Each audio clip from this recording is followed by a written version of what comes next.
Hello, Tzu-Han Hsu. Hi, Lucas. How's it going? Yeah, I'm doing fine. It's good to see you again, and Yes, it's yes. it's time for the interview.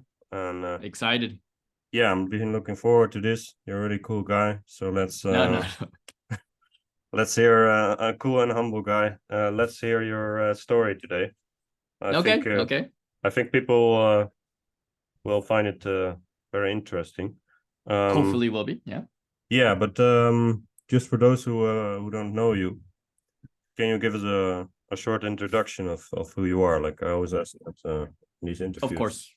Of course, of course. So my name is Tzu-Han Hsu. Hsu is my family name. My given name is Tzu-Han. I actually have a middle name, Tony, but very few people know that.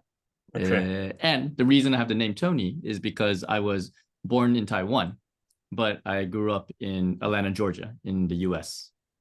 So I had that name. They gave me that name. My parents did when I naturalized as a citizen there, and then so I grew up in the U.S. I did my schooling there, and then I moved to where I live now in Tokyo, Japan, and I've been living here 20 years since last time I had to send in my uh, documentation. So 20 years in Japan. I lived my adult life here, and I started tango. This is a tango interview. So I started tango when I was in college back in the US. And then I've been dancing around, I guess, 23, 24, 25 years. And here in Tokyo, of course, I continue dancing. I also teach and perform with the other tango dancers here. Uh, uh, so, other than that, I guess I'm very interested in of course, yours. We're interested in tango. I love tango. I love dancing tango, but I also am very interested in studying the tango. And then I'm very, I like working with the tango to see how it helps grow both my dance of itself and also grow myself as a person. So those are like my overall interests when it concerning the tango. Yeah, so I guess we'll hear more about that today. Mm-hmm. So yeah, what I wanted to say, that's quite a cosmopolitan background. Like Yes, yes. I'm a city boy, I have to admit. I'm city all the way through. okay, Yeah. okay, yeah. So yes, I also find it interesting that you essentially speak American English, even though you are also kind of Japanese now, Yes, yes, and yes. Yeah. you're born somewhere else, and like it's a Yes. crazy mix of backgrounds. Let's just focus on how you got into tango, like how you first discovered it. Sure. So tango, as I mentioned, I started when I was in school back in the US. So I started, if I remember correctly, like third year of college in the US. And at the time, I had danced a little bit of ballroom dancing and a little bit of swing, as was a little bit fashionable at the time in that area. And then I just happened to see the performance of my very first teachers, Randa Manuel Padino, back in the Atlanta. And then when I saw that tango, I was immediately attracted to it. So I was of the 10 dances in ballroom, my favorite dance at the time was tango in the ballroom dances. And then even though that was my favorite, when I saw Manuel and Ronda dancing the Argentine tango, I just thought, why is that tango so much cooler than the tango I'm doing? And no offense, but this is my personal feeling at the time, right? And luckily, not I guess luckily or not, I don't know. At the time, the thing that attracted me to most and the most about the ballroom dancing as well is the lead and follow portion, right? I wasn't a dancer, I wasn't a sportsman. I don't even like going outdoors, right? I'm a nerd. I like being indoors. I like reading comic books and books and video games and whatever, right? So it was my mom who had got me started dancing, ballroom dancing, and then the logical part of the ballroom dancing was what interested me, the lead and follow, how I can, without words and without deciding beforehand, I can lead another person to do create something that wasn't there before. And then I was at the junction where I was starting to get more and more into the lead and follow, and that's when tango, Argentine tango, came along. and it offered me many more possibilities of how to lead and follow. So in the beginning, it wasn't even the music for me. I couldn't tell La Complicita from the other songs. I knew there was La Complicita. I knew there were other songs, but I didn't know what the difference was, right? So it wasn't the music. It wasn't the social aspect because I was a introvert, right? Or a still introvert. And I'm not that good with socializing, but it was the lead and follow that got, and I wasn't a sportsman or I wasn't athletically gifted. So it wasn't the physical aspect because I couldn't do big turns. I couldn't do anything, but I was very drawn by that lead and follow where I could communicate with another person just by something like a signal. I didn't know what it was then, right? And then by building on that, two people could create something that wasn't there for the dance, right? And that's what really got me into Argentine tango at the time. Any idea why you were interested in that so much, considering all the other things you weren't like naturally interested in? Why was this? Does it have to do with your introversion, or what is it? I think it does. I think it has to do with introversion, and then the way I think is I would say it's probably a logical way of thinking.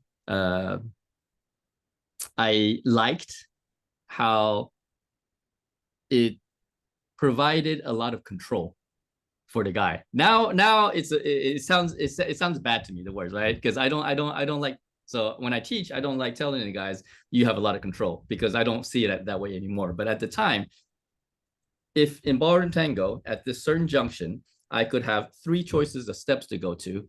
At the time when I got the when I was introduced to the Argentine tango, it seemed to me that I could have 10 choices of different things I could do. And there wouldn't be just like sequences I could do. I could just break all the sequences down into individual steps.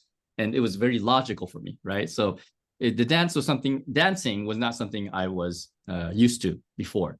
I got into the ballroom, which was nice for me. But then at the time, the Argentine tango seemed even more logical to me at the time, right? It was something that they broke down step by step. It wasn't just large sequences that I had to memorize. They could explain what each step does and how it connects to other step, or how you could not connect it and then what would happen afterwards. So it appealed to my logical brain a lot, which is, I think, what attracted me initially. Okay. Yeah. Okay. And so how did that develop? Was that actually something that kept your interest, or It did. Okay. Yeah, it did. So even to this day, I guess one of the most interesting parts of the tango to me is the lead and follow, right? How it's done, how you can use it, and all the different minute intricacies that you can use it. You can lead in so many different ways, right? Even just the ocho, you could lead it with the chest, you could lead it with the shoulders, you could lead it with the hands, you could lead it not with the hands, you could lead it with your core, you could lead it with your spine, you could lead it with your lower body, you could lead it with the environment, you could lead it with a pushing power or pulling power, both powers, no power. You could lead it with all different ways, right? And then you have all these possibilities that you have to explore, because then I think you get to choose. In my conception, you get to choose which way works for you or which way you think is best for your tango, right? And then there's pluses and minuses of each way, and then you get to use that to combine with how do you walk, how do you stand, what kind of music do you want, how do you want to react to each type of music, and then you can create your tango with all these little bits and pieces, and then you'll have your own personal tango from all these little decisions you make, which is just super interesting to me now. The whole picture, right? Not just the lead and follow, the physical part, like how you can walk, how large a step you can take, how small a step you can take, how fast you can go, how slow you can go. And then you have the musicality part, like what kind of music do you like, you don't like. Within the music that you like, what sort of in hyogen expressions do you want to use to display that part of the music or that part of the emotion, and then what sort of emotion do you think you want to put in, or maybe you don't want to put in emotion into it, right? Because there's another person on the other side. How much do you want to share to the other person? How much you don't want to share? All these things are things that you get to personalize or like customize, right, for your own tango. So the one little interest in the lead and follow led me to all these other parts that as a whole creates your personal tango, right? And then so I enjoy creating my personal tango from all these little things. Yeah, so I guess we, as tango dancers, we often take too much for granted. Mm. Everything, pretty much everything you just explained, and it's like with other things in life. If you actually stop for a moment and realize how awesome all these custom things are that you can do in tango, but It is. yeah, it just easily becomes such a such a normal thing, such a, yeah, I'm not sure what the expression is, but it just you take it for granted, and then you stop realizing how cool it is that there's something, a dance where you have so many ways of expressing yourself, essentially. I completely agree. I mean, just the act of two people moving together, I mean, just looking at it, it should be simple. But when you actually do it, it's extremely hard. And then the act of two people moving together nicely is even harder. And then you have two people moving together with music is a little bit harder than the two people moving together with the music and expressing something is just it's really, if you think about it, it's amazing how that should be possible. But some people do it at a super high level and super amazing. And then some of us don't do it at a super high level, but it's still amazing, just the act of being able to do it, right? And then when you can do that with another person, when you both share a really nice experience, a really enjoyable experience with it, it's sort of like it's a minor miracle that it works at all. But you know, when we get used to it, we don't think about it, right? Yes. Well, I guess Yeah. you think about it because you're a teacher, so maybe for you it's more natural to be constantly philosophizing about these things and how I you think I have want more, to. yeah, opportunities to do that. Yeah, true. It's true. Yeah. Yes, and it depends on your character. Like, you seem to be a guy who really likes thinking stuff through. Yeah. So For better or worse, yes, I yeah, yeah, yeah, I am. know. Yeah, Sometimes it gets too much in the weeds, right? yeah. You get hear too much. So you said something about like your initial interest in leading, but you also said Yeah. something about your initial interest in following. So is that something you practice as well? For a while, I did. I actually practiced like just following for a certain period because I do think, I mean, let's see, let's put it this way. I don't think it's completely necessary to learn both parts to be able to dance tango. But I think if you do know how to do both parts, it makes you do your part better. So as a leader, being able to follow, I'm not at a high level. I'm not good at all, but I do because I have to teach it. I understand the theory behind it, and then to a certain level, I can do it, right?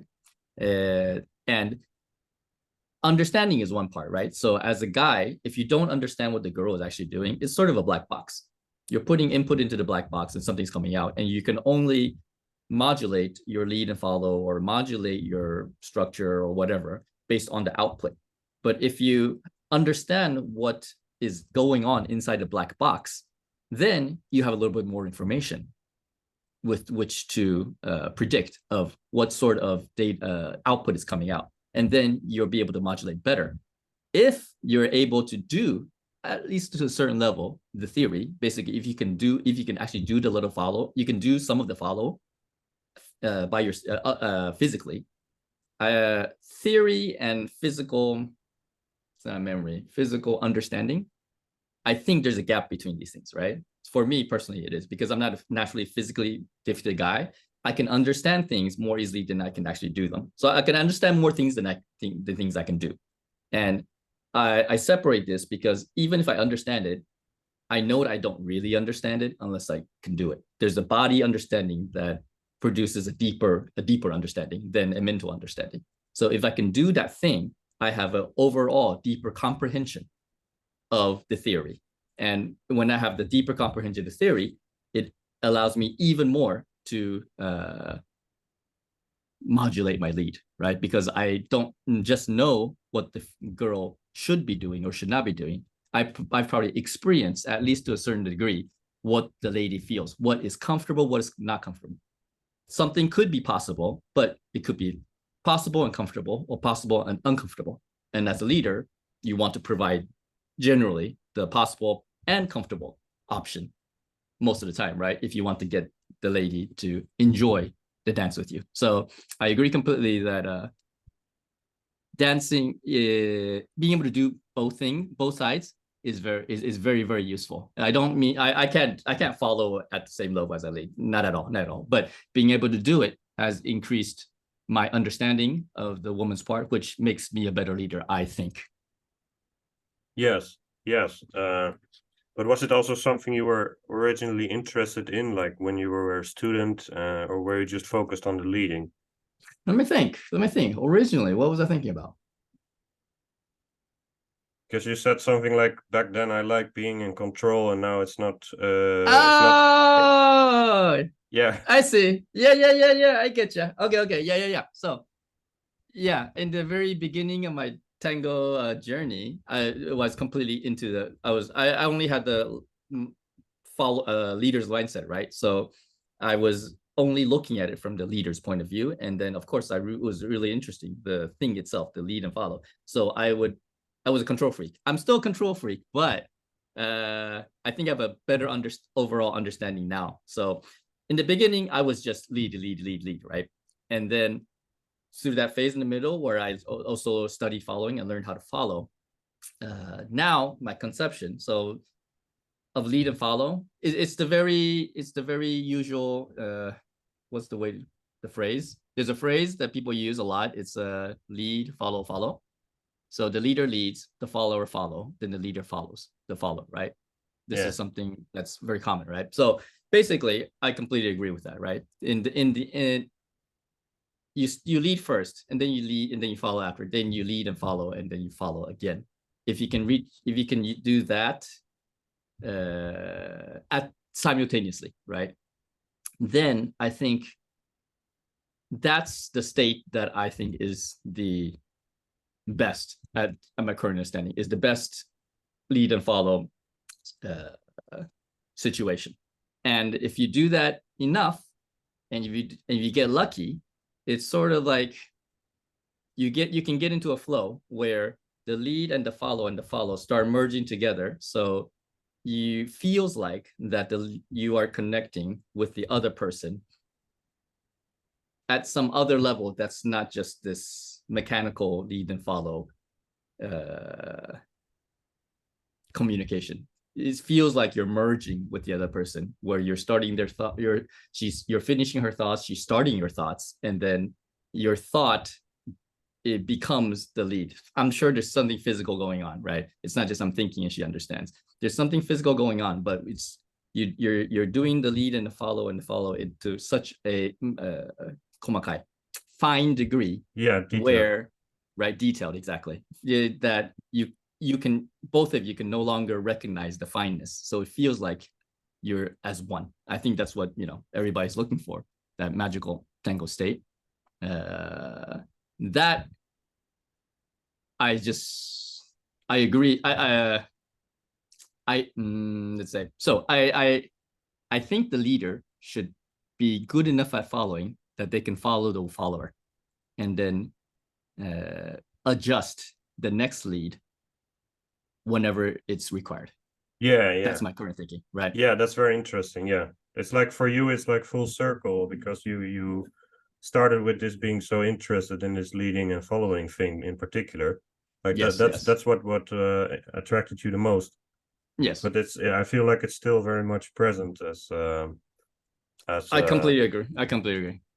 So it's like, for me, the tango, it seems like for a long while, it seems like I was going in circles, right? So I would, let's say I'm doing the lead follow thing, right? This applies to many different things, but let's say I do lead follow, and then I get interested in, say, the more possibilities of leading, right? I get more things, and then I understand, oh, maybe if I understand follow, my leading gets even better, right? Good, I could start doing follow, and then I do the lead follow and then the follow thing, right? And then if I do that enough, it comes back to the lead, and it looks like it came back to the same place. Yes. But if you, and I find that I've done this circle many times throughout my tango journey, right? So I would do some sort of technique. I would adjust that technique. I would get a new technique. Oh, I got it. This is the better technique, I would understand. And then I would make that technique even better, polish it. And then through something, I come back and I go back to the same technique I was doing before. So I would just switch back and forth between techniques, back and forth and back and forth. And for a long while, I would get sort of frustrated. I'm saying, which one should I choose? Because I keep on changing, I keep on trying new things, but I'll come back to the original thing many, many times, much more than I would imagine. I'm trying to advance, but I keep coming back. And then in the middle, I think I started thinking that the better way to express this is that I'm doing this. Yes, if you look at it from the top, but if you look at it from the side, what I'm doing is actually this. So it only looks like a circle from the top, but what I'm doing is spiraling, I think. So there are only certain ways to use your body, right? You have 2 arms, 2 legs, you have a torso, right? There are only certain ways, certain number of ways that you can use the body. But so either, let's say you lead the ocho, you lead with your, let's say, spine, or you lead with your chest. One is the back, one's the front. Which one should you do, right? And you could modulate this back and forth, back and forth. Which one is better? Which one is better? And then the bad way of doing it is just keep switching, and you don't get better at either one of them. But if you try to polish each of the technique, using the spine to lead or using the chest to lead, if you polish it, each technique gets a little bit better each time you go around the circle. So in the end, you still have to choose, like, do you want to use the spine or the chest, or you can use both. But ideally, each of your the spine technique, your spine lead technique is getting better and better all the time, and your chest lead technique is also getting better and better each time. So as long as this is increasing, I think you as a dancer stay happy, you stay engaged, and you stay in. You can enjoy the tango continuously, even though you keep doing what seems like the same thing over and over and over. Yes, yes. So let's get back to your early tango career. So you told me you started in the US, but then you actually moved to Japan. Yeah. So that's pretty much. Did you continue learning there, like in classes, or I did. Okay. So let's see. When I was in the US, I had like my first teachers, my one Rhonda. I just went to their classes all the time, right? I went multiple times a week because I just started. I didn't know, right? And I got really into it. So I would just always go to the same classes. And then when I moved to Japan in Tokyo here, it was there's a certain middle. I actually moved to a different smaller city in Japan. We'll skip that part unless you're interested. We'll come back. But let's skip all the way to when I moved to Tokyo. And in Tokyo, it's a much bigger city. But at the time, it was near the beginning of the tango scene in Tokyo. So they only had not so many options. There's so many options now. But at the time, they only had a fewer number of options. And I don't think I made a conscious decision. I tried going to all the different options, but then it ended up that I didn't go regularly to any specific teacher at the time. I don't think I consciously made the decision. It just happened to fall out that way. And it was also when I got into the phase where I really, really wanted to go to milongas all the time. So I would prioritize going to milonga rather than going classes. So then I would always go to the class before the milongas, the pre-milonga class. And then if there were like teachers who came for workshops, I would always go to those. And then other than that, it would just be if I was free, I would go to a class in Tokyo. And that was the beginning half of my tango journey in Tokyo. So it was intermittent classes and lots and lots and lots of milongas at the time. Yeah. So do you think that's normal, or do you regret not having taken more lessons? Or that's a good question, because I've had both thoughts at different times of my career life. So there were times where I thought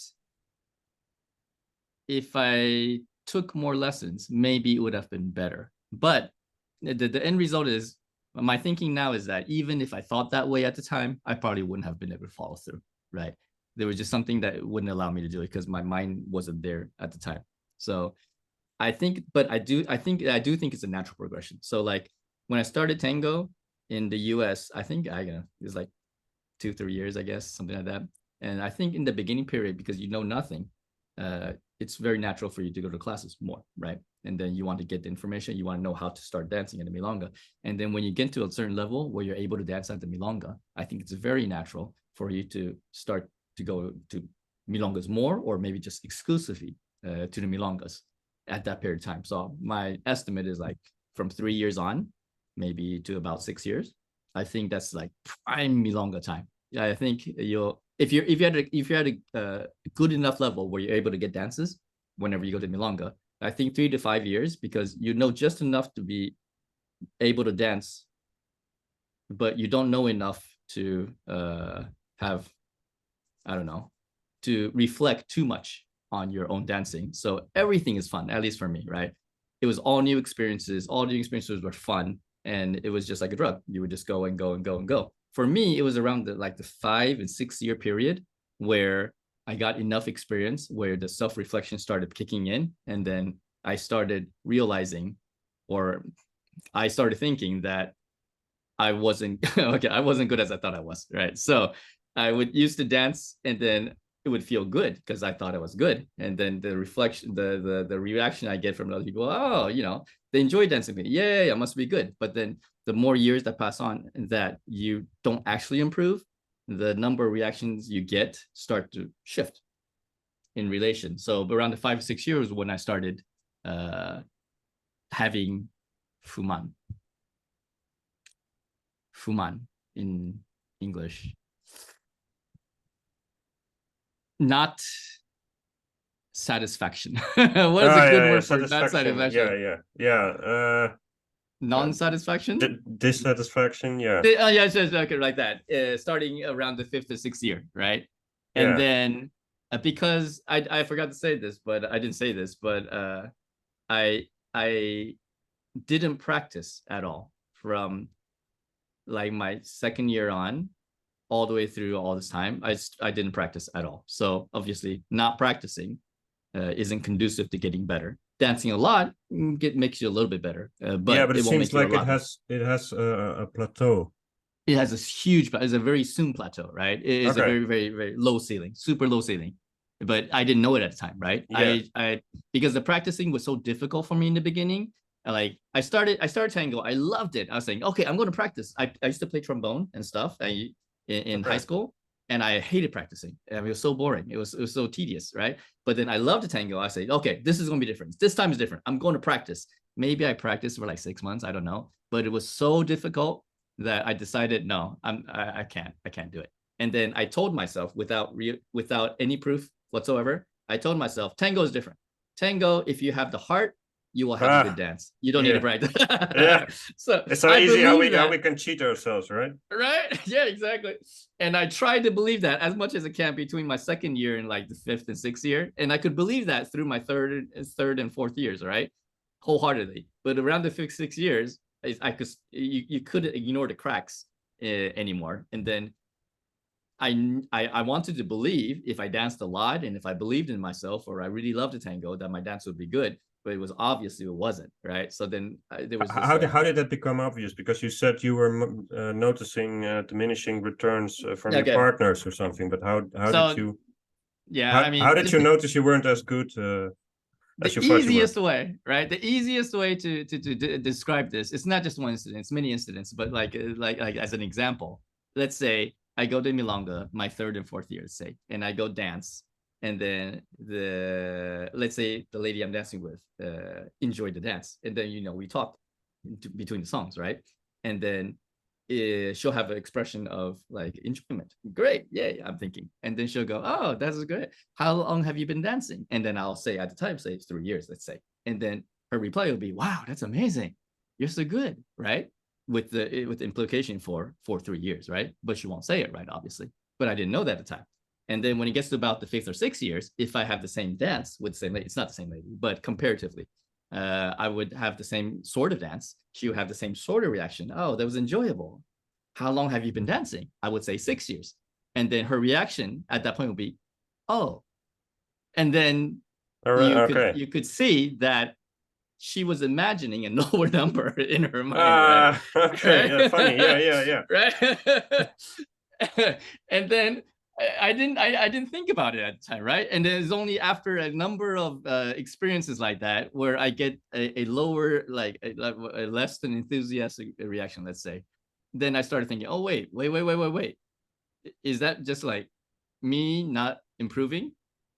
And then I started But thinking that's about great things, right? because I think most guys don't ever realize this. Like, I feel like there's so many people stuck just dancing the way they That is dance true. for even like 20 years, That and is they true. never That is improve true. anymore. And I mean, they may improve on a very like at a very very very low rate because Right, they're right. still practicing the dance, but that's not enough Understand. to overcome their, for example, their huge technical issues that they might not be Understand. aware of. Right? I understand. It's like you're not aware of being unfit, like and then actually for the next step is to be aware that you're not that you're not fit or something. Like Completely it's agree. I mean, yeah, if you've never been fit once, then you know your unfit state is your normal state, so it doesn't feel any different, right? So yeah. it's actually sort of hard to get that first inkling. I understand. There's a lot of people, a lot of guys, both guys and girls, and we'll do this, of course, but it seems to be, I don't know, in at least in Japan, more guys than girls fall into this state easily, I think, is my impression. I don't know why it is, but that just seems to be how it is. But what do these women do to what do they do differently? Do they take more lessons or They what do you do. mean? They do. Okay. Let me think. They do more lessons. They take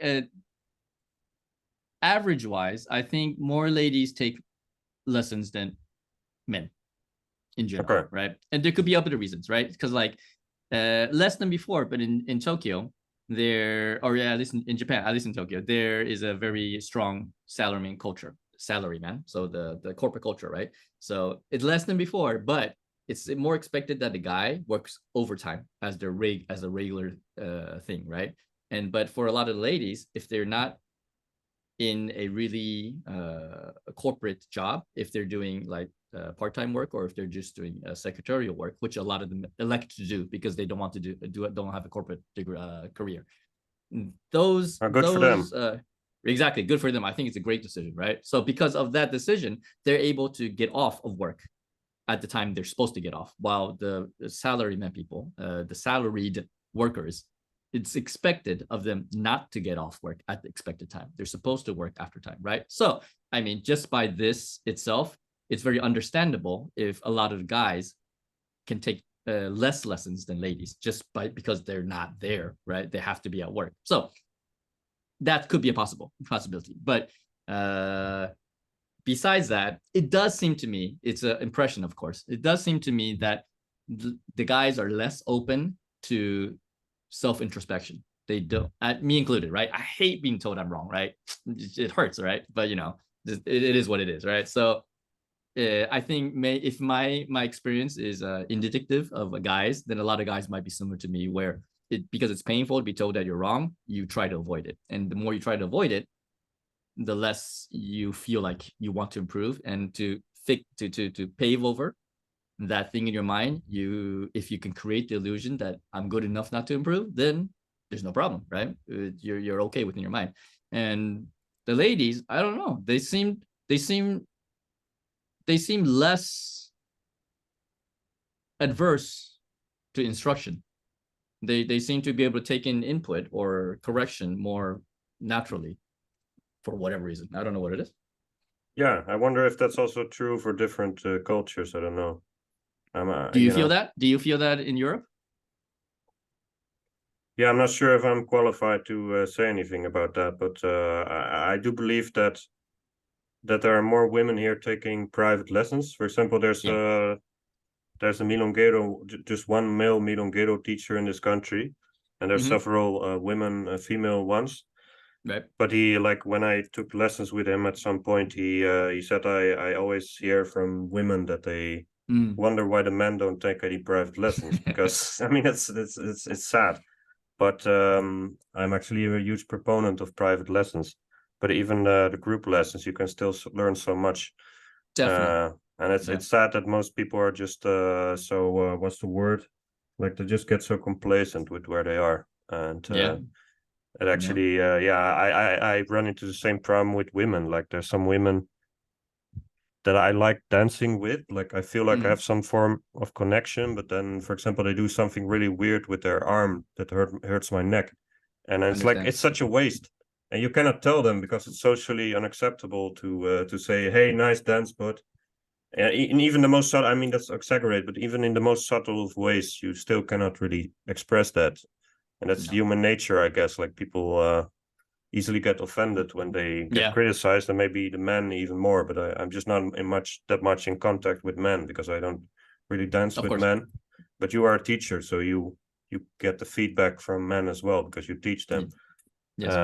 So yeah, that's some interesting stuff. But what you told me in an earlier meeting was that that you had to deal at some point with burnout. So that's the diminishing returns. So maybe that has to do with what you told earlier about the realizing that you were not as good as you are, or like how does that fit in? How does that fit in? So let's see. I started realizing I wasn't as good as I thought I was around the 5th to 6th year, and from the 5th and 6th year to like say my 10th year, let's say, that I started getting more and less more decreasing returns. Okay, I get less returns, right? Yeah. Going on, and I was still in the mode that I didn't want to practice, so that wasn't even an option, right? I didn't think about it. I tried to take more classes. I tried to like study more, not really, but I thought I was studying, and then I tried to go even more longas. I figured that if I max out my milonga day, if there was any day of the week I wasn't going, if I go, then that somehow would make it better. I tried so many things, right? But it doesn't work because there were fundamental issues with my basic technique, right? If I fixed them, it wouldn't be an issue. But because I wasn't fixing them, I was trying to build something on top of faulty foundations. It just wouldn't work. So I got to the point where around like right before the 10th year, it was I felt like I loved the tango, but whenever I go to milonga, it wasn't any fun. I felt like I couldn't do anything that I wanted to do. I couldn't sort of imagine if I tried to do this, maybe this will make it fun again, or maybe the lady will enjoy this more than if I didn't do that. But even if I could imagine it, I couldn't produce it because I didn't have the body control, the fundamentals, the technique, whatever, to do what I was sort of imagining, right? And so the more I went to the milongas, the less enjoyable it was. And I got to the point where I figured this is it. I mean, I can't. I go, I'm not having fun. I don't go, I don't get any better. What's left? I can't do anything, right? I figure that was my only time in my tango journey where I thought maybe I should quit. Maybe this is it. I'm just not built for tango. Maybe this is all I can do, right? And that was the moment before I realized that if I just practiced, then all the problems go away. How did you realize that, or did you have some kind of eureka moment, like some kind of? Not really. It was the eureka movement came a little bit after. It was at the time. So I told you I was testing different lessons. I figured maybe I'll take from this teacher, then it'll solve itself. Or maybe next time this visit I take from them, maybe it'll didn't solve any issues, right? Because my fundamentals were bad. There were two teachers in Tokyo at the time, Lucia and Alberto Salas, and they started offering a series of classes. You would pay monthly, and you couldn't not pay monthly. You can't pay a la carte. You could only pay monthly, and then so there was like a minimum number of students that they had to join at the time for that series to start. So then they were super popular teachers here, and they're still very popular, even though they don't completely live here all the time anymore. But they had enough students come paying monthly, and they would offer 2 classes every week. And because you already paid, you would go, right? And then because all the other students paid, they would always go, right? And because they always go, they were able to offer a more serialized lesson structure. Most of the lessons here, I think, are more one-off lessons, because it's possible that a lot of students come and then they go, come and they go. And then so there's less of a structure, unless they were like, let's say the next 5 classes are for ochos, something like that, right? But for these, there weren't specific themes for each of the things. It was just a series of lessons. But because they were all always taught by the same teachers and attended by the same students. It was continuous. And then that continuous structure, because I never had that before, forced me to sort of practice, right? Because in the lesson, you can't actually practice, you're just learning. But just by number of repetitions, I sort of started getting in my body, right? So that was already better than going in Milonga, where I could just do whatever I wanted. In the class, I couldn't do whatever I wanted. I had to do whatever I was told. And then that already sort of imitated a practice structure.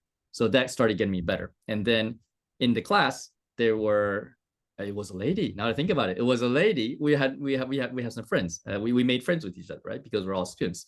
And it was a lady who decided that, hey, why don't we get together outside of class? We'll rent a studio and just practice. It's very common, right? This occurs a lot, right? But I never wanted to attend these before, right? Because, why practice when you can go to Milonga, right? So, but at the time, because we were all friends, and then I would really enjoy going to the lessons at the time.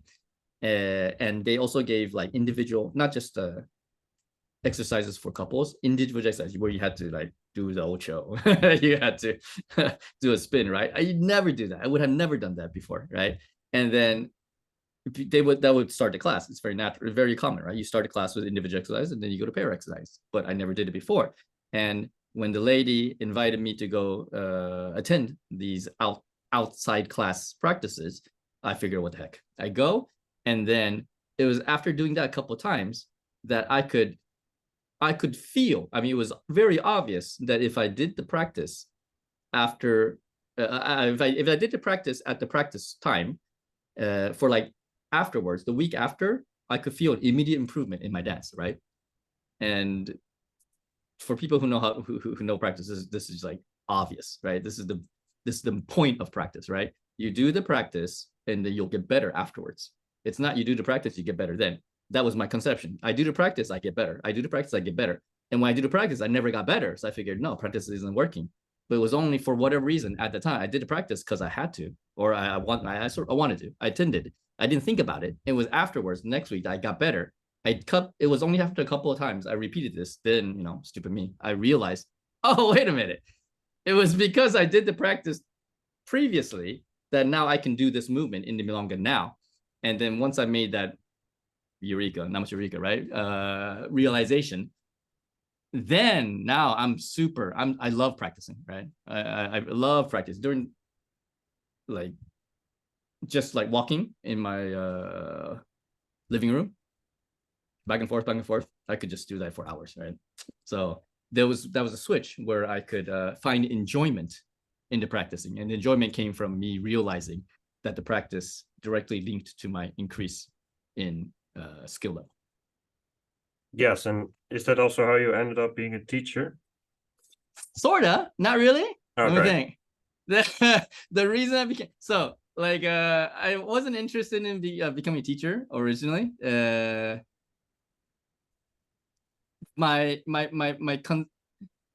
think even though even that third, fourth, and fifth and sixth year period, even though I felt like that my dance was really good, I think in my hearts of hearts I knew I wasn't. So the way I expressed it to myself is, I don't care if I get really good or bad. I just want to get continuously better. And if I die at my high skill level, I'm happy. And then I'll continuously be able to enjoy myself in the Milonga. Turns out that's no way, it didn't work, right? Because I didn't enjoy myself in that 6-7 years, but that was the way I imagined it, right? And I think that was a way to let myself off the hook. So if I die with my highest skill level, it means that all this is always going to be less. And I didn't set how high this was. So it could be this high or this high. It wouldn't matter. I could still fulfill the requirements, right? So it was a way to let myself off the hook of not having to get better. And so because of that, because I knew somewhere within that I wasn't all that good, I didn't want to teach, right? And then it was only after that I met my wife, now also my partner. She is a trained teacher. She used to work at the studio DNI in Argentina, Okay. right? Okay. And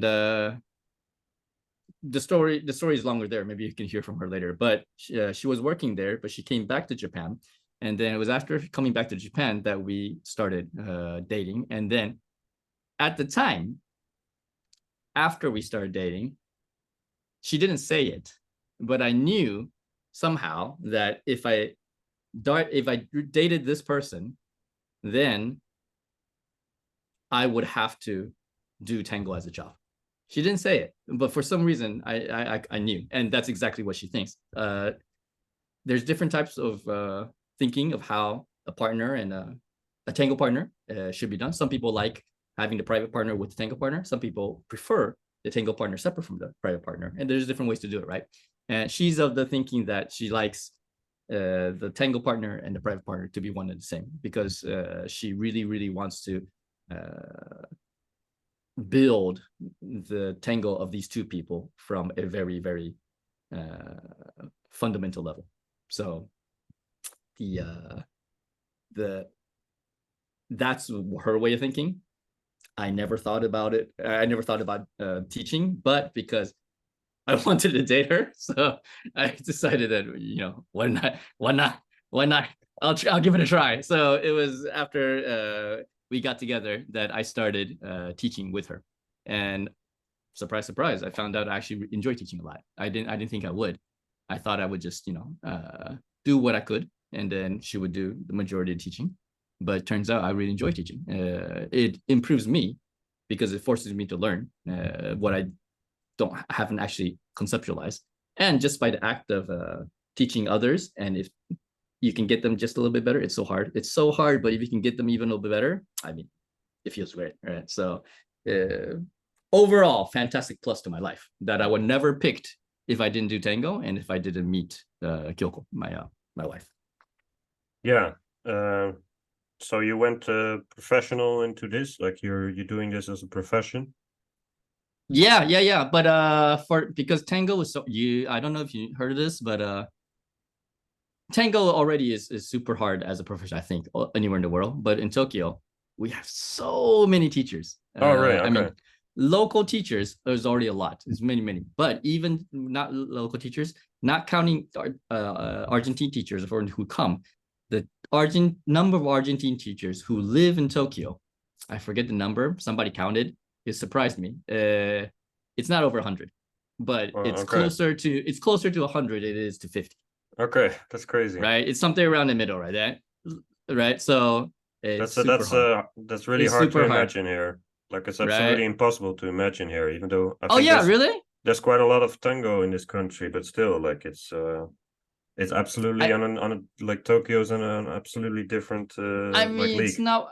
I don't think it's that we're that much huger. We're not actually that huge. I think the Japanese like learning or like lessons. Okay. For better or for worse. It's good. It's good in a sense. It's also not good in a sense. But for better or worse, I think they like learning. They like classes. How's it not good? How's it not good is that I think it's also possible to fall into the trap of going to classes and not getting better. It's also a trap. It's a lot of traps in life, huh? There's so many traps, right? You want to get better, you go to class, but then you start switching into the mode where if I go to class, that means I'm working to get better. So it doesn't matter that if really I'm better or not. You can ignore the result, right? You figure I'm doing the necessary work, or you're not really. But if you're going to class, it feels like you're doing the work, and then you're not getting to the result that prompted you to go to classes in the beginning, right?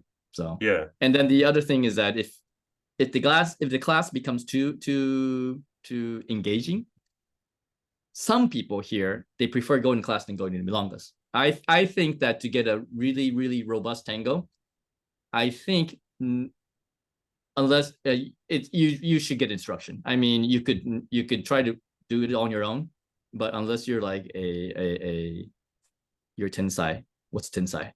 Tensai is a prodigy. Natural talent. Unless you're a natural talent, it's going to be almost impossible, or at least to a high level, or it's going to take you so long that it wouldn't be worth it anyway. So, I mean, stand on the shoulder of your forebears, your giants, get the instruction you need, then work off that, become better than they are, right? So the instruction is necessary. But at the same time, I think just instruction, just practice is not enough to get a really good tango. And I think the thing that you build here, it needs to be grounded out in the milongas. It's probably not, this is probably not a really good way to describe the milonga, but the milonga is a place to socialize, place to have fun, place to enjoy yourself, all these things. I agree. It's also the place where if you're sparring, your honban, the thing that you're going to do is the boxing match. Then for tango, all the sparring we do in the practice and the classes, the honban for us is the milonga, is what I think. And if you don't do the honban, that thing that you actually is there to do, yeah, the real thing, the real thing, right? Yeah. Then for some reason, you mention all the words that I've learned, even though I still like there's so many ones I don't know. But today, you've. I mean, you surprised me with your Japanese vocabulary. I haven't thrown out one that you didn't understand yet, so I just keep throwing them out. It makes it easier for me to talk. Yeah, now we'll just translate it for the rest, right? Like right, we're translating them together. That's funny. Like perfect. Because some of these things, because I teach in Japanese mainly, I have the Japanese word for it readily in my mind. But because I don't teach in English as much, it doesn't translate. Sometimes it doesn't translate well. So if it translates directly, it's easy, right? But sometimes it doesn't translate directly. So I don't have the word as readily sometimes. So it's a big help. Yes. Right. So like I was saying, so in the honban, if you're not doing the honban, I think if you do the honban, the thing you're actually there to do, it smooths out your rough edges. It polishes your facets. And it was only after that process, only after that process, will your tango actually crystallize into something good, is my way of conceptualizing things. Yes. So if too many classes, not enough milonga, you still don't get a good tango. That's the other trap. Yeah. Yes.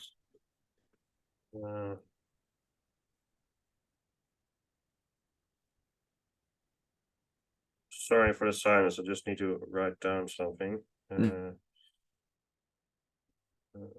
No issue. I'm gonna have a drink break. Yeah, that's great. Well, the funny thing here is I think there's so many interesting things to talk about that I don't know how to continue. Simply because there's so many things I can choose.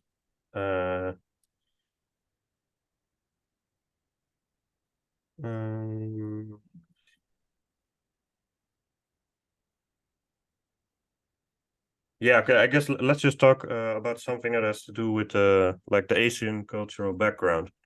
Sure. Which is something you've told me earlier, like before the interview, that to become like an authentic dancer of Argentine tango, like there's always going to be a cultural distance if you're not from Argentina, and even if you're from Argentina, you still need to learn so many things that are quite specific to this dance, to this culture around it.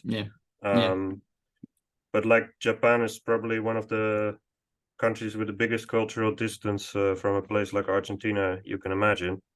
And you have a mostly Asian cultural background, even though being from the US also widens your perspective a bit more, I guess, than for other people in East Asia. But you told me that you need to kind of almost like create a different character or adapt your character to do this well. Can you talk a bit about that, especially like I think it's also related to some of the things we've talked about earlier, but go ahead and Yes. So like my background. So I was born Taiwan, right? So my DNA is Asian, right? I grew up in the States, so you could say my OS is American, let's say. But I spent basically my whole adult life here in Japan. So my execution context is basically Japanese, right? So also my personality wise, for whatever reason, I think I have more Asian traits than I have American traits, just how I grew up. I don't know why. But the tango itself, maybe it'll change when it evolves more. I don't know. But at least in the current time, I think that the cultural part is a very big part of the dance itself. So there's the physical dance part, and then there's also the cultural part. And then some dances, they have separate these things, right? The dance exists either outside or at least above the cultural menu from which it was born. But at least tango in its current form, I think, is still very meshed. And of course, the culture is of Buenos Aires, Argentina, Uruguay, right? These the cultural guardians, the cultural gatekeepers. Nah, it's a bad word. I don't like it. The guardians, the guardians of the cultural inheritance are necessarily the people who created it. So the Argentines, right? So at this point in time, I think what makes a good tango is how close it is, how close. I don't want to say how close because it's not exactly close. So there, I think it's not, besides the physical ability, besides the physical reproduction, there is some sort of essence, whether I can break that out or not. There's something that is not just the physicalness of the dance that's required to make a tango a good tango. And if you're Argentine, you're done. That's it, right? Because you are of the culture which born the tango. So you're done. If you're not Argentine, I think it depends on how close you can understand, or at least take in this essence that you have. And then at least for me in Japan, with my Asian background, I feel that I am really far away from this original culture, right? Because physically, I don't look like an Argentine. I don't even look Western, right? I can't pass for anywhere close to an Argentine. So already there's a gap in what it looks like, right?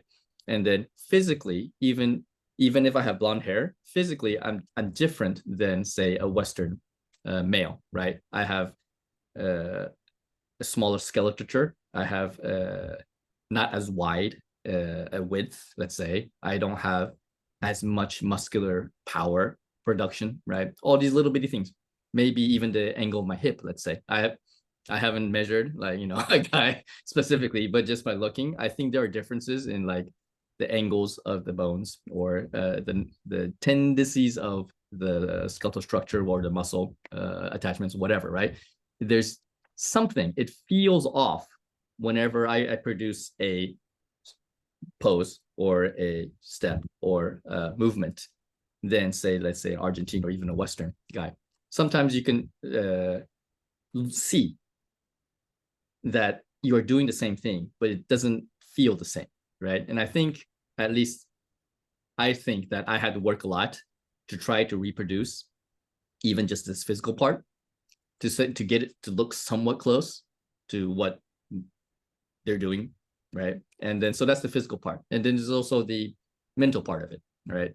So because I'm not of the same culture, I'm guessing I don't interact with the tango music the way they interact with it, right?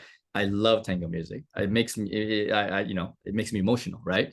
But I don't know whether that emotion is the same as their emotion. Who knows, right? There's a lot of times when, we have lots of visiting tango teachers. We still have lots of Argentines here, right? So we interact with each other a lot, right? Of course, we can speak, either it's English or Spanish or Japanese, right? We can speak, but even if you speak, you can realize that, oh, the way that this person would react to this topic or this stimulus is not how I would react to it, right? And if they react differently, then it's possibly that the way they listen to music and the way I listen to music is different, right? And if it is, then how authentic is my tango would be the question. Then I have to start thinking again, right? If I want an authentic tango, or at least I don't particularly care if I'm authentic or not, because I'm already too old, but I would like to have a good tango, at least, even if it's not authentic. At least I prefer it to be good, right? So if a good tango needs to have something of this essence in it, how can I reproduce that as somebody who isn't of the same culture? Then I have to start breaking it down. Like, even if I can't understand at a natural level, what I like, say, if I hear this part of music, I should be feeling this, and then I should do this, let's say, because I probably don't have that same reaction. Then what can I do to get me at least a little bit closer to that, right? So these are things that I probably think a lot about, or at least I think too much about, and to try to bridge this gap, I feel, between an Asian background and a non-Asian background, let's say. Yeah, but I guess it's especially important for you if you're a teacher, because you're also Yeah. kind of like a Yeah. diplomat is not the right word, but like ambassador. Right. Exactly.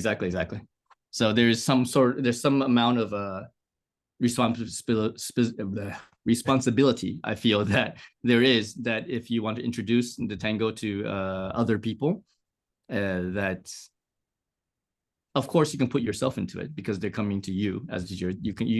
I think you do need to put yourself into it, but also you need to provide a breadth of at least your understanding of what the tango is and how it can be looked at, right? So that is pretty important, I think. Yeah, because there are like several ambition levels, and it's still fine if you dance, if you're from wherever and you dance Argentine tango, and it's not like a special, like it's not like necessarily the real thing, but it doesn't always have to matter. But I do have to say, like, just before this interview, I looked on Facebook and I saw a video from a Dutch milonga, and I was like, yeah, it's arrogant to say, but I was like, sigh, you know, like that it just looks so Dutch. I understand. It's something that you maybe shouldn't look down on. I'm not even sure if I look down on it. It's just that I sometimes I feel sad that it's not more like that the ambition level is not generally higher. And yet it's also fine that they're dancing this. I mean, they're having fun and they're enjoying themselves. So who am I to judge? So it's quite a difficult topic. And yeah, I guess you also have this aspect of the touch that is not very common in it's not common here, but it's especially not common in Japan. Yeah, like this whole close embrace thing, but also the focus on touch in general in tango, and the communication through touch. Definitely. So like even in Japan, like the common greeting is a bow, right? You don't kiss, you don't even hug in general. Of course, within our tango community, we do the bestels all the time. Of course, it's very natural for us. But for a regular non-dancing Japanese who has very little contact with outside culture, touching is just not very common, even within family members, right? So that's already a huge gap, right? Just the act of resistance at touching is the gap, but also because they don't have the touching. I mean, you could tell them hug the partner like you would hug, embrace the partner like you would do a hug, but can they really process that if they don't hug in real life all the time, right? So then how much use is that, right? So these things that you could say, make metaphors about, do this as if this, a lot of it just won't work because they don't do that other thing that you're trying to make a connection to. So the touch is really huge. Getting them comfortable or getting us close to somebody is already huge. And even without just not the touch, like being close to somebody, even though if you're touching or not touching, being close to somebody is just not as, they're not used to it here, right? And I wasn't used to it before, or especially somebody of the opposite sex, right? Usually you wouldn't be in such close proximity, much as touching to somebody and moving at the same time. So I think a lot of guys in the beginning, at least, they get flustered with this because there's a certain part of you, of course, we're all human, we're all men, they're all women, we want to be in connection with each other, but the cultural mores is that you don't do this publicly. So if you're in a public place and you're standing this close to the other person, you're trying to move together, there's a lot of times where the beginner guys will sort of, and they're not shutting down, but they're sort of ignoring the woman, basically. They're not ignoring like this, but you can tell they're not focused on the woman, right? And it could be that maybe he's just selfish, but I think a lot of it is that they're not comfortable being so close to another woman for such long periods of time. So you naturally want to deflect away from the woman. And that's when you're leading, you actually need to do the opposite, right? You need to go into the woman. But because it feels so bad for them, you can see them trying to turn away. They won't, because you're telling them you have to face it, you have to move, but you can feel them trying to not go into and past the woman, but go around the woman let's say in a salida, right? And then so he ends up pulling the lady and you're not actually leading, right? So a lot of these things that I think come naturally to, let's say, more Western or at least Latin American cultures don't come naturally here. So you have to actually articulate each of these things and then teach things. And then when you articulate it and you teach it at a broken down level, it's super dry. You put the feet, you push, you put your pelvis in this position, you put your spine's position, and then you push using this part of the leg muscle, and then you put whatever, right? It becomes super dry, and then it's no longer romantic. It's not even like a dance. You're sort of like describing how to move a body. And then you're so far away from the dance that there's so many steps in the middle that you have to get back up to the dancing. So it's a long journey here. Yeah, and how do you get these men to unfreeze? I think there's no good way to do it. A lot of it is just getting used to it. You just really have to do it. You have to get used to the having a lady there through repetition. But sometimes we'll like do small games, right? We'll do right. We'll do little exercises where you can touch certain parts. If you instruct them, it won't be as bad, right? Do this and do this and do this. And then they figure that's what they have to do. They're not as shy about it. Or like we had, this is funny. We had a guy with he's very shy, right? He's very shy. So, and he wouldn't talk. Like after you do you're in a ton, you're dancing a tanda, in between songs, you have a little gap, and you usually make conversation, right? Again, that's also a little bit cultural. It's harder for, I think, the Japanese to make conversation between the songs compared to, let's say, the Western dancer, right? So not even so, because it's already hard to make conversation. This guy, he was having a hard time talking, and he would never say compliment the lady, right? It's very natural, like you're dancing. Oh, that was a good dance, you could say. Even not just, you could say, that's a nice dress, whatever, right? You make conversation, right? And you need to easy in, so you could get rapport, and then you could start talking about more interesting topics, right? But he wouldn't even get there because he was so shy about initiating conversation. So we did an exercise in class where we would dance like, I don't know, a bar or whatever, right? And then you would stop the music, and then you would have to compliment the lady somehow. And then we just change partners. And we did that for basically half the class. You just change partners. They have to compliment the lady. They have to figure something out, right? Like, I like your new hat, whatever it is, right? And it was actually really difficult. In the beginning, it will not come out. It wouldn't come out, right? But then, repeat it, and then they were getting used to it. He didn't get it within the class, but now he's comfortable complimenting ladies that he sees in the milonga. So yeah, it must be lovely to see these people make progress, not just in a dance, but also maybe as a human, because for a lot of, like, I'm personally not shy, but for a lot of people, it's it's good to train things. Like, I've also become more extroverted through being in Argentina. So completely agree. But did you personally experience this when you were a dancer learner yourself in the beginning, that you had trouble even though you were living in America or moved to Japan, that you were? So what was it for? So for me, let's say, like, I was super similar to that guy I was just talking about, the shy part. I was super similar to him. Okay. And then, right, so I had the same trouble. I cannot imagine that now, but yeah. But so it was the same. I didn't have a teacher that did these exercises with me, but by going through the milonga and getting better tango, eventually I figured it out somehow. So I won't repeat that same thing. But like something similar is that I too am super introverted, right?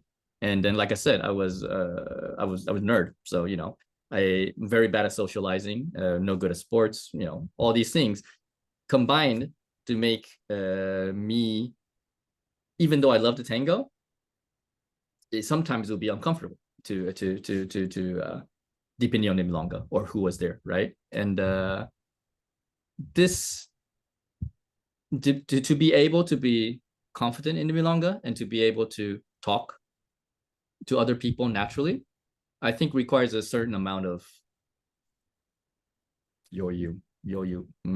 poise, let's say. Okay. Right. I didn't know that one, I think. So that's okay. So yo-yo is like yo-yo is a super convenient word, and I haven't found a really good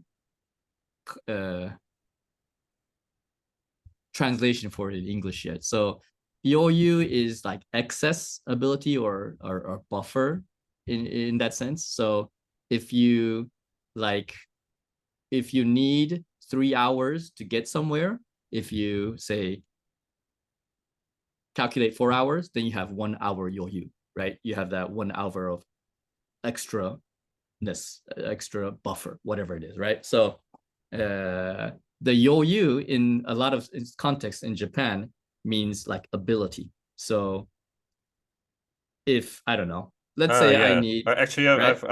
I've learned this word as well. As more yeah? as like room or space. Exactly. Yeah. So in a room, to have Yoyu means that if you have enough acreage that you can put all your tools in the room, let's say, right?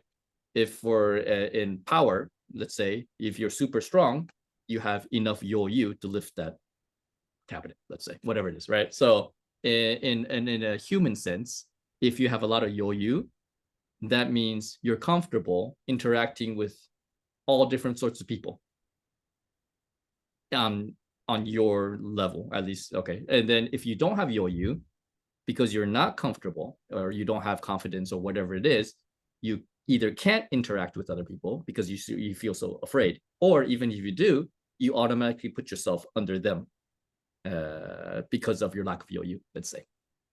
So where I'm going with this is that I had very, very little Yoyu when I was younger. And then I think the best way to put this in the Western terms is that I was a very nice guy. I was a very weak guy. And therefore I was a very nice guy. A weak? Weak. Okay. Weak. Yeah. Weak, right? So there's the difference between being weak and being nice, right? And then when I was younger, I couldn't tell the difference. Yeah. I told myself I was weak, but I told myself I was nice. And then therefore it wouldn't have good interactions. And I couldn't, I couldn't get out of it. But through the tango, so I think this is very similar to, let's say, how tango matches real life, is that in the tango, as a leader, I think that the leader needs to be very strong. The lead doesn't have to be strong, but the leader needs to be very strong. The lead can be strong or soft. It can be either way, but the leader has to be strong because the follower is following the lead, right? So if this leader is super strong, that allows you to produce a soft lead for the follower. If the leader is weak, you can only produce a strong lead for the follower. So just by lead and just in context of lead and follow, it's better if the leader is strong. Also, even with the aesthetics, because I'm a performer, so even just the aesthetics, the leader needs to look just as strong or stronger than the woman, I think, to produce a nice aesthetic. If the leader is too weak compared to the woman and the woman looks too strong, then it doesn't produce as a tango-y as look, I think. So even just look-wise, there's that necessity of being strong. And then I think the strongness that is required of the man, the reason for the strongness is because is for the lady, is to offer her a softer lead, is to offer her safety, is to offer her a better experience. If you looked upon that way, I think that maps really close to being a weak man, but a nice man, or a strong man and a nice man, right? So if you're weak and you think you're nice, you're not actually nice, probably in the end, right? That wasn't, at least. So if you're a strong man and then you're nice, I think you can actually be nice. And then the person on the other side, lady, or even if just a guy, will be able to receive that niceness from a strong you and understand that's niceness. So the way I can talk to you now, I think, is an extension of my training to tango. I needed to become stronger in the tango to have a better dance for myself and for the woman. And then that translates more or less directly to me having your you and being able to talk to you in this way without feeling afraid. So one of the things you told me in an earlier meeting is that tango is a good way to grow yourself. Now, unfortunately, Exactly. we don't have time to discuss all the details of Yeah. that, but it sounds like you got here anyway, because that's Yeah. what you just said. And you also Yeah. told me last time that you had to create a more macho Tzu-Han. Exactly. So this much, so because of my, my upbringing and my natural tendency as an Asian. Asians in general are not macho, right? At least in the context of the Western lens. Yeah. In the Eastern lens, there's a macho-ness to being stoic and to not speaking and to being like very proper all the time. This is very Asian macho-ness, and then you can see that in a lot of old kung fu movies, right? Okay. To not interact with a lady, especially the lady you think is really pretty, to not interact with her is a very Asian macho-ness. But that's the opposite of, say, a Western macho-ness, right? Yeah. If in the Western lens, you think this lady is really pretty and you don't interact with her, that's not being macho, right? So me being Asian, I'm much more towards the Asian side of the lens, right? And I wasn't macho to begin with anyways, but the tango, so to be strong, there's that macho is machismo. Machismo, yeah.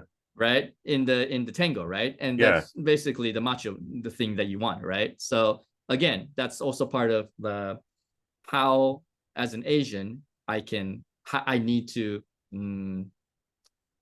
understand that machismo, right? Because I don't understand it on a DNA level. I don't know, right? At least for me, in the beginning when I was younger, I was resistant to the idea because I didn't like the macho image that much. It seemed too harsh. It seemed too strong. It seemed not respectful of the lady to me at the time, right? So I was resistant to the image for a long, long time, and just because I was weak, so I didn't want to admit the good parts of the macho. But for the tango, just for my dancing in general, also for my work as a performer and a teacher, if I didn't understand the macho part of this tango, it's pretty hard, right?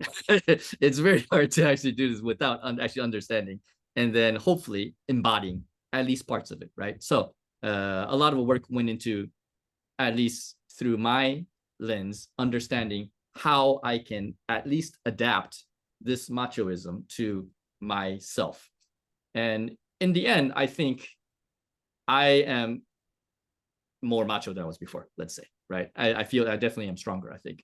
And this macho, more macho version of me, there's a baseline of me that goes through all life, right? I just feel like that normally. There's also a more enhanced version where if I'm dancing, sometimes I'll use it. There's a version I can use in the milonga, and there's a version I need to use in performances, right? In the milonga, because of this Asian thing, like the Asian kung fu hero, he would ignore the pretty girl. The pretty girl, right? That's probably not how you should interact with the lady you're dancing with in the milonga, right? It would be the exact opposite, right? You want to exactly, right? Exactly.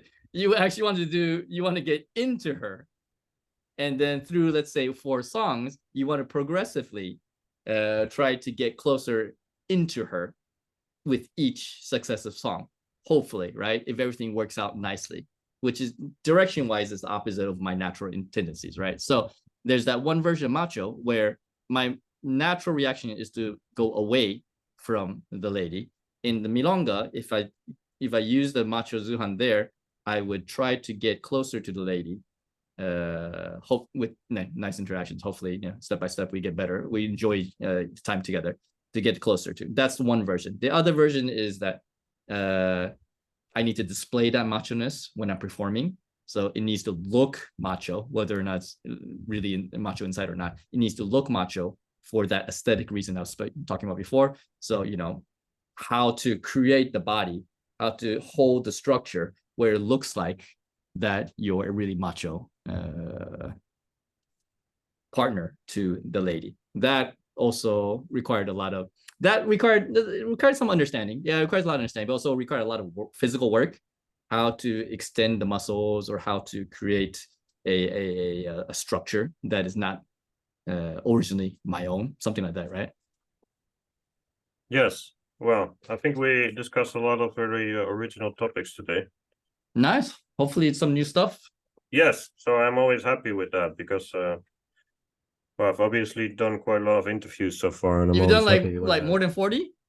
more than 50. I think this is the 50. 56th one or the 57th one. Yeah. Wow. So That's also a lot of work. Yeah. yeah, Amazing. yeah. So but I'm glad we had so many things to talk about that were both universal as well as something that had to do with your cultural background. I think Nice. the mix is interesting. So Nice. yeah. So thank you for today, and No, my pleasure, Lucas. This is a lot of fun. yes, and I hope to meet you for real someday.